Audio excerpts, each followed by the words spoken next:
एक किसान था, उसके 4 पुत्र थे, लेकिन चारों आपस में खूब झगड़ा करते थे। किसान उनसे बहुत दुखी हो गया था, परेशान हो गया था, उसे कुछ भी समझ में नहीं आ रहा था। तभी उसने अपने चारों बेटों को अपने पास बुलाया और उनसे कहा कि एक एक लकड़ी लेके आओ।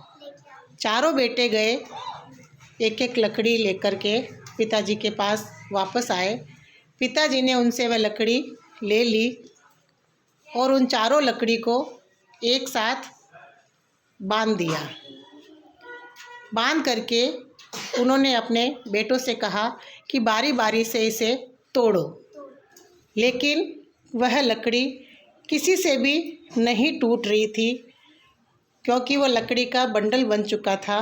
फिर किसान ने वापस लकड़ी अपने हाथ में लिया और उसको खोल करके अपने चारों बेटों को एक एक लकड़ी दी और उनसे एक एक लकड़ी अपने चारों बेटों को दी और उनसे कहा कि अब इस लकड़ी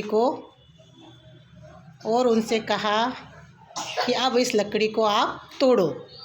तो चारों बेटों ने उस लकड़ी को आराम से तोड़ दिया।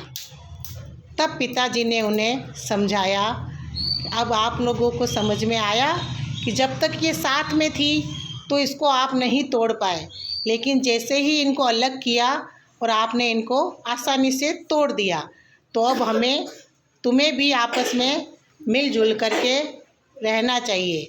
तब फिर किसान के चारों बेटे आपस में गले मिल गए और मिलजुल करके रहने लगे।